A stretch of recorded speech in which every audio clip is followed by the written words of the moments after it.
Friends, এই ইন্ডিজোট তাদের ইশতেহারে যেই কথাটা লিখেছে সেটা নিয়ে আমি আরেকটু বলতে এলাম। অ্যাকচুয়ালি যেটা আমি বলতে এসেছি, এই ইন্ডিজোট যদি ক্ষমতায় আসে তাহলে ভারতবর্ষে খুন খারাপই অনেক বেড়ে যাবে। মানে ইন্ডিজোট তাদের ইশতেহারে যেটা লিখেছে, কোনো ভারতবাসী যদি মারা যায় তার 55% সম্পত্তি সরকার নিয়ে নেবে, সেটা নাকি সংখ্যালঘুদের কাছে পাঠিয়ে দেবে। হুম।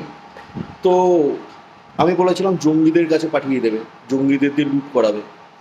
তো এইটা মানে আমি যেটা বলতে চাই এখন, এই যে কোনো ব্যক্তি মারা গেলে সেই মারা যাওয়া অবধি ওয়েট করবে না, ইচ্ছা করে খুন করে দেবে। ঠিক আছে, ইচ্ছা করে কোনো ব্যক্তিকে খুন করে দেবে, খুন করে দিয়ে তার 55% সম্পত্তি লুট করবে, এইসব চালাবে। ঠিক আছে, মারা না গেলে ইচ্ছা করে জোর জবরদস্তি খুন করে দেবে, কারণ তখন তো ওদেরই সরকার, লুটপাট চালাবে, যা ইচ্ছা তাই করে, ভারতবাসী কারোর থেকে সাপোর্ট পাবে না। এই ইন্ডিজোট যদি ক্ষমতায় আসে, ভারতবাসীর ওপর উদুমে অত্যাচার চালাবে, উদুমে অত্যাচার চালাবে, যা ইচ্ছা করবে, যখন খুশি যাকে খুন করে দেবে, তার সম্পত্তি লুটপাট করবে। এইটা হচ্ছে ইন্ডিজোটের মাকসাদ। ইন্ডিজোট ভারতবাসীকে শেষ করতে চায়, ভারতবাসীর ক্ষতি করতে চায়, আর ভারতবর্ষকে একটা জঙ্গিদের দেশ বানাতে চায়। এটা হচ্ছে ইন্ডিজোটের মাকসাদ, তারা হচ্ছে বিষয়।